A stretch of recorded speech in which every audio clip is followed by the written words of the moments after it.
Hi, my name is Kshamta Hunter. I'm the manager of Transformative Learning and Student Engagement with the Sustainability Hub and also an instructor in the Faculty of Education here at TBC.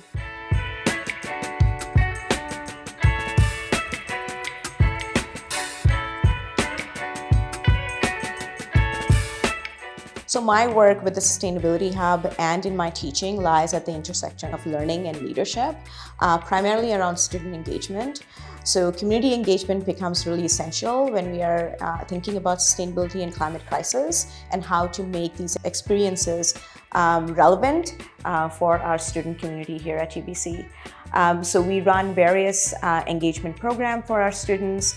For example, Sustainability Scholars Program, which is a graduate internship program. It's a paid internship where students work with our community partners on their sustainability and climate action goals. We also have Sustainability Ambassadors Program, which is an immersive leadership experience for students to learn, but also lead experiential learning projects with their community partners.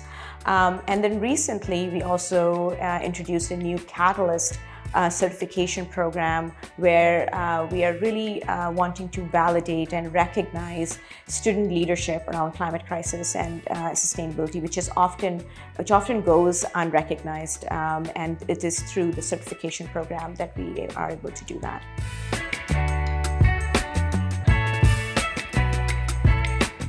So my introduction to community engagement is through student engagement on sustainability and climate action.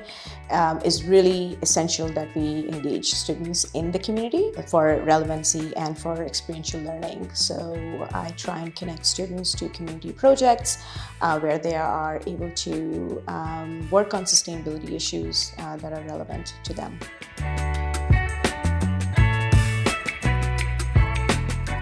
The reciprocal community engagement means that the relationship is built on mutually beneficial terms, where we are able to align the goals through really understanding your partners, which requires time and effort. So I think it requires us to really build that relationship through understanding and getting to know the community partners and kind of meet them in the middle in terms of aligning our goals together.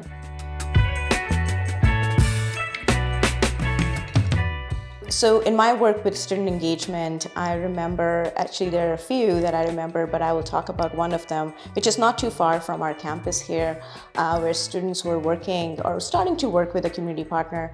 I share this because it was challenging at the beginning to really develop that relationship and align our goals, and there were a lot of frustrations, which meant that we needed to meet more, we needed to communicate more. So that required us to spend a lot of time in various meetings, over Zoom, in person. But at the end of it, we came out much more clear in our goals and our alignment in terms of expectations. And when the project was fulfilled, both the partner and students were extremely happy with the outcomes. So again, it just goes to show that the time that you spend, sometimes it doesn't feel like you're getting anywhere with meetings, but I think it's really essential to spend the time and get to know the people that you're working with and aligning goals with them.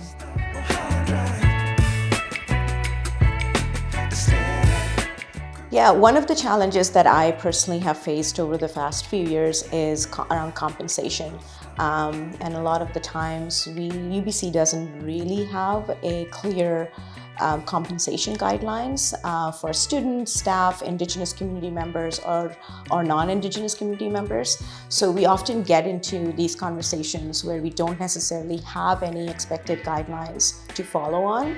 I would say that UBC's Indigenous Financial Guidelines document has been really beneficial in terms of really learning and kind of creating our own unit level guidelines in terms of following through on those compensation and really acknowledging the work that community members do.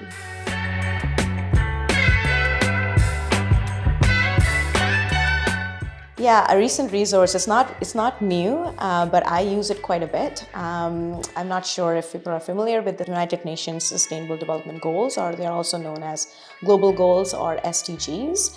BCCIC, which is the British Columbia Council for International Cooperation, has released a movement map, which kind of maps out community organizations or NGOs who are working on these goals globally. So you can go on these maps and you can search by area, or you can search by the goal, and you can have a list of all the organizations in your local community who are working on those global goals. So it's been a really essential tool for me to connect to these community organizations who are working on similar goals, and I hope you can look into that. It's called Movement Map.